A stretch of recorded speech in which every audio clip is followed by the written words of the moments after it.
పర్యాటక మంత్రి కందుల దుర్గేష్ సమక్షంలో ఆంధ్రప్రదేశ్ పర్యాటక రంగం మరియు ఐఏటిఓ మధ్య అవగాహన ఒప్పందం రాజమండ్రిలో జరిగిన ఎంఓయూతో విశాఖపట్నంలో 41వ ఐఏటిఓ వార్షిక సదస్సు నిర్వహణకు మార్గం సుగమం.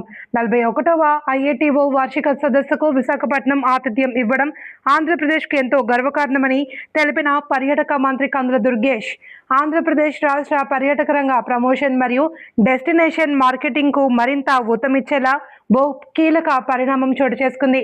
విశాఖపట్నం నగరంలో 2026 సెప్టెంబర్ 10 నుండి 12 వరకు 41వ Indian association of tour operators వార్షిక సదస్సును ప్రతిష్టాత్మకంగా నిర్వహించడానికి రాష్ట్ర పర్యాటక శాఖ మంత్రి కందుల దుర్గేష్ సమక్షంలో రాజమహేంద్రవరంలోని హుకుంపేట క్యాంప్ కార్యాలయంలో ఆంధ్రప్రదేశ్ పర్యాటక అథారిటీ మధ్య ఐఏటిఓ మధ్య ఈరోజు అధికారికంగా అవగాహన ఒప్పందం కుదిరింది.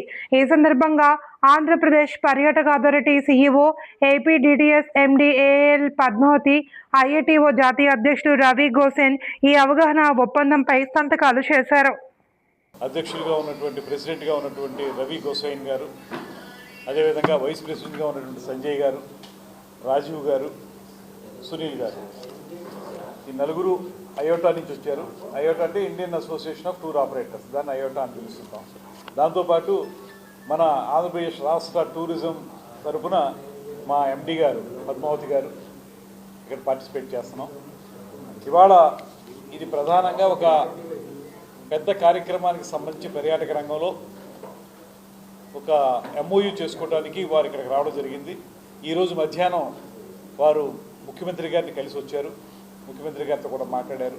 ఈ ఎంఓయూలు ఇప్పుడు ఎక్స్చేంజ్ చేసుకునే కార్యక్రమాన్ని ఇక్కడ మనం ఏర్పాటు చేసుకున్నాం. ఇది 41వ వార్షికోత్సవ సభ అయోటా. ఇది ఏర్పడి 41 సంవత్సరాలు అయింది. 41వది ప్రతి సంవత్సరం ఒక్కొక్క రాష్ట్రంలో చేస్తారు. ఈసారి మన ఆంధ్రప్రదేశ్ని ఎంచుకున్నారు. అందులో విశాఖపట్నంలో రేపు సెప్టెంబర్ 10, 11 తారీఖుల్లో ఈ కార్యక్రమాన్ని 2 రోజుల పాటు నిర్వహించడానికి ఒక నిర్ణయం తీసుకోవడం జరిగింది. దానికి సంబంధించి వారు మనం కలిసి ఒక అంగీకార పత్రాన్ని రెడీ చేసుకున్నాం. దీంతో ఆ 2 రోజులు విశాఖపట్నంలో పర్యాటక రంగానికి సంబంధించినటువంటి పెద్ద ఎత్తు సదస్సు జరుగుతుంది. ఒక పక్కన ఏ రకంగా మన ఆంధ్రప్రదేశ్లో పర్యాటక రంగం ఉందనేటువంటి తెలియజేయడంతో పాటు మరో పక్కన ప్రపంచవ్యాప్తంగా 1000 మంది పార్టిసిపేట్ చేస్తారు ఇందులో అనేటువంటిది. 1000 people would participate in this whole programme. 1000 మంది ప్రపంచంలో ఉన్నటువంటి టూర్ ఆపరేటర్స్, పర్యాటక రంగానికి ప్రథమ టూర్ ఆపరేటర్స్, ఆ టూర్ ఆపరేటర్స్ ఒక 1000 మంది ఇందులో పార్టిసిపేట్ చేసే అవకాశం ఉంది. తద్వారా మన ఆంధ్రప్రదేశ్ యొక్క పర్యాటక అభివృద్ధి అనేది ప్రపంచవ్యాప్తంగా తెలియజెప్పడానికి వారు మనకు ఎంతగానో ఉపయోగపడతారు. దీంట్లో పార్టిసిపేట్ చేయడానికి ఎవరైతే వివిధ రకాల ఆపరేటర్స్ వస్తారో వాళ్ళు ఇందులో మెంబర్షిప్ని మన ఆంధ్రప్రదేశ్కి బాగా తగ్గించి 6000 ఉన్నటువంటి మెంబర్షిప్ని 3000కి ఇవ్వటం. అదేవిధంగా అయోటాలో మెంబర్ అవడానికి కూడా లైఫ్ ఫీజు అనేది ఉంటుంది. అది కూడా ఆంధ్రప్రదేశ్ చెందిన వాళ్ళకి వాళ్ళు ఫ్రీగానే ఇస్తున్నారు ఈసారి. దానివల్ల చాలా ఉపయోగం ఉంటుంది. దీని ద్వారా ఆంధ్రప్రదేశ్లో ఉన్నటువంటి పర్యాటక రంగం తాలూకు వివరాలన్నీ కూడా ప్రపంచవ్యాప్తంగా తెలిసేలాగా. మనకి ఏమవుతుందంటే ఇప్పుడు బయట దేశాలకి మనం పర్యాటకులుగా వెళుతున్నాం, కానీ వేరే దేశాల నుంచి మనకు వచ్చేటువంటి వాళ్ళు తక్కువగా ఉంటారు. ఇవాళ దీనివల్ల ఇలాంటి సదస్సు జరగడం వల్ల వచ్చేటువంటి ఉపయోగం ఏంటంటే వేరే దేశాల నుంచి కూడా మన దేశానికి రావడానికి ఆంధ్రప్రదేశ్కి ఎందుకు రావాలి అనేటువంటి పాయింట్ వచ్చినప్పుడు వీళ్ళు మనకి అయోటా ద్వారా మనకు ఉపయోగపడేది ఏంటంటే ఆంధ్రప్రదేశ్లో ఇంత ప్రకృతి సౌందర్యం ఉంది, లేకపోతే ఇన్ని పిలిగ్రిమ్స్ ఏరియాలు ఉన్నాయి, పిలిగ్రిమేజ్కి ఉపయోగపడేటువంటి ఏరియాస్ ఉన్నాయి.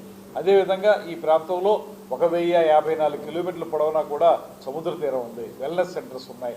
ఇలాగా ఆంధ్రప్రదేశ్ ప్రభుత్వం కూడా ముఖ్యమంత్రి గారు, ఉప ముఖ్యమంత్రి గారి యొక్క నేతృత్వంలో ఈ 2 సంవత్సరాలుగా సాధించిన విజయాలు కూడా చెప్పుకోదగ్గగా ఉన్నాయి.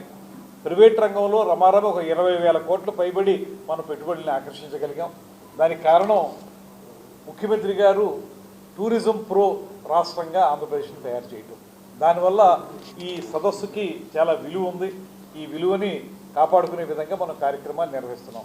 మీ అందరికీ తెలిసి ఈ మధ్యనే మనకి అక్కడ ఆల్ ఇండియా లెవెల్లో జీటీఎం అని ఉంటుంది, గ్లోబల్ ట్రావెల్ మార్ట్ అనేటువంటిది. వాళ్ళు భారతదేశంలో ఉన్న అన్ని రాష్ట్రాలకి వాళ్ళు ఈ నిర్వహించి వాళ్ళు అంతిమంగా ఆంధ్రప్రదేశ్ని బెస్ట్ టూరిజం ప్రమోషన్ స్టేట్గా గుర్తించి అవార్డు ఇవ్వడం కూడా జరిగింది మనకి. దాని ద్వారా కార్యక్రమాలు మనం చేస్తున్నాం.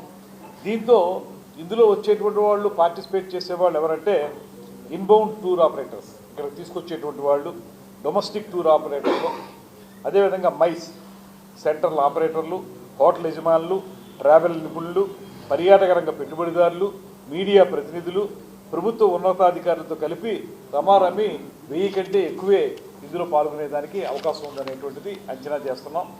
ఈ కార్యక్రమానికి ఆంధ్రప్రదేశ్ మనం ఆతిథ్యం ఇవ్వటం అనేది మనకు లభించినటువంటి ప్రత్యేకమైనటువంటి, ప్రతి సంవత్సరం ఒక్కొక్క స్టేట్లో చేస్తారు. ఈ సంవత్సరం మనకు వారే ఎంచుకుని ఆంధ్రప్రదేశ్ని ఎంపిక చేసుకుని ఇక్కడ ఆర్గనైజ్ చేస్తున్నారు. అదేవిధంగా ముఖ్యమంత్రి గారితో మాట్లాడినప్పుడు కూడా ముఖ్యమంత్రి గారు స్పష్టంగా చెప్పిన మాట వాళ్ళే చెప్తున్నారు. ఇందాక వాళ్ళు ఏం చెప్తున్నారంటే ఇది